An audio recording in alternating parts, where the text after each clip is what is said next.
सबसे पहले मैं Bharat Ratna symbol of knowledge बाबा साहब के चरणों में नमन, राम सा पीर के चरणों में नमन, बहुजन के जो जितने महापुरुष हुए सभी को नमन करते हुए इस मेघवाल समाज सेवा समिति रोहित प्रज्ञा 32 गांव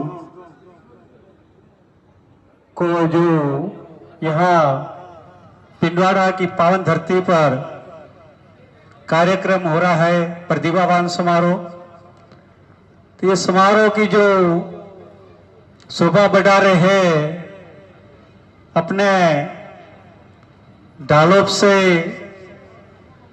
गादीपति परम श्रद्धेय बालकनाथ जी महाराज, साथ में विराजे हुए अवतारनाथ जी महाराज और यहाँ स्थानीय विधायक महोदय आदरणीय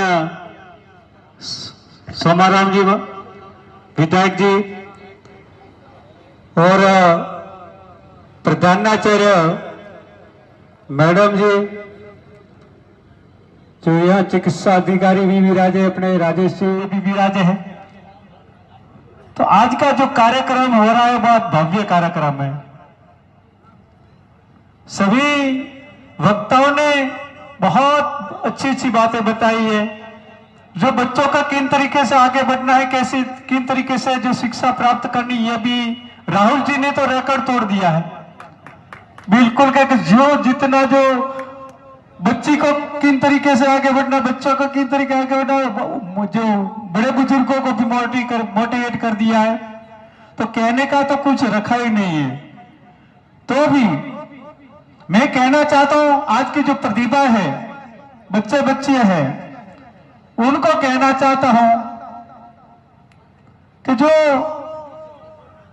आपकी मंजिल तो आसमान है, चिड़िया उनको मुबारक हो जिनको छत तक जाना है, चिड़िया उनको मुबारक हो जिनको छत तक जाना है।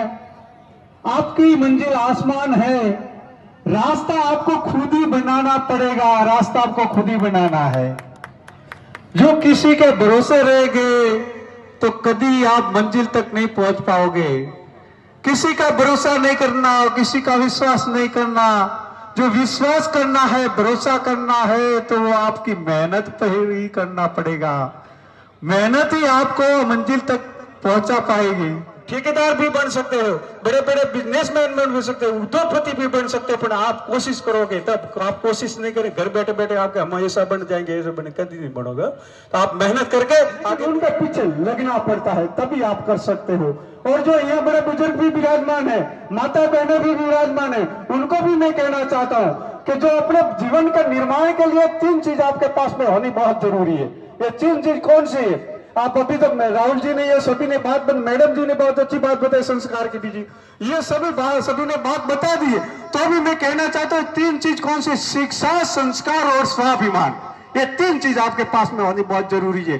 तो शिक्षा कहां से मिलती है? शिक्षा तो अपने गुरुजनों के पास में स्कूल से मिलती है और शिक्षा प्राप्त कर सकते हैं। फिर संस्कार कहां से मिलते हैं? संस्कार अपने घर से मिलते हैं। पहले शुरुआत होती है माता पिता से। जो माता पिता संस्कारित हो गए तो वो संस्कार अपने बच्चों के अंदर बहुत अच्छी तरह उतारेंगे। और जो छोटे बच्चे होते हैं, जैसे छोटे पेड़ होता है, छोटा पौधा होता है, उस टाइम के जो वो पौधे को कैसा बनाना है, सीधा रखना है कि टेढ़ा मेढ़ा करना है, इधर मुड़ना है कि इधर मुड़ना है, तो वो छोटा होता है, उस टाइम में उसको मोड़ सकते हो। लेकिन जब बड़े होने के बाद में, कठोर होने के बाद में उसको मोड़ेगो आप तो ये मुड़ेगा नहीं, ये वो कठोर होने से टूट जाएगा, लेकिन इधर टेढ़ा मेढ़ा नहीं होगा।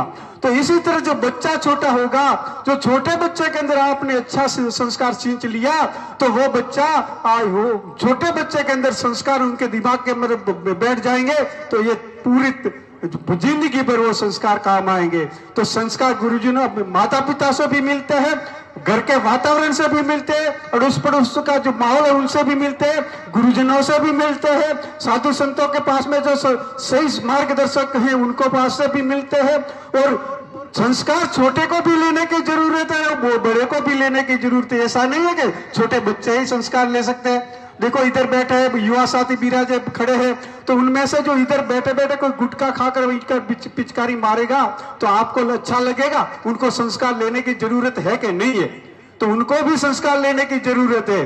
आप शाम के टाइम में वो नशे पत्ते की बात उन्होंने बता दी, तो संस्कार बहुत जरूरी है। जिनके पास में संस्कार है, जिनके पास में शिक्षा है, उनको ही पता है कि स्वाभिमान क्या है। जो स्वाभिमानी व्यक्ति ही आगे बढ़ पाता है। बाबा साहब स्वाभिमानी व्यक्ति था, क्योंकि उनके पास में पूरी पूरी जो शिक्षा थी, शिक्षा आधी दूरी नहीं थी, पूरा संस्कार था। इसीलिए उनके पास में स्वाभिमान इतना था कि उन्होंने जितना चाहे कितना ही मुश्किल आएगी, चाहे कितनी कठिनाई आएगी, लेकिन अपना जो क्या है स्वाभिमान कभी गिरने नहीं दिया था। जो स्वाभिमानी व्यक्ति ही आगे बढ़ पाता है। तो स्वाभिमान बनने के लिए क्या करना पड़ता है? वो संस्कार लेकर, वो संस्कारहीन शिक्षा भी कहीं कहीं रास्ता भटक सकती है। आपको पता होगा बड़े बड़े अफसर लोग कहीं कहीं भटक गए हैं। उन्होंने शिक्षा तो प्राप्त कर ली, लेकिन उनके पास में संस्कार नहीं होने थे, ये भी रास्ता भटक गए। ये भी कहीं कहीं अपने को देखने को मिलता है। तो संस्कारहीन शिक्षा भी कहीं कहीं रास्ता भटक सकती है। तो जो आप संस्कारित बनकर आगे बढ़ोगे तो आपकी जिंदगी में कभी कोई आपको कभी पीछे नहीं हटोगे, और समाज के अंदर आपका नाम रोशन होगा। समाज को ऊपर उठाने का काम कोशिश करोगे। तो आप संस्कारवान बनो। ये जो संस्कारवान बन गए, शिक्षावान बन गए, तो आपके पास में किसी प्रकार का नशा पता नहीं होगा। शिक्षा है, संस्कार है, और आप स्वाभिमानी है, तो आप नशा पता करेंगे नहीं।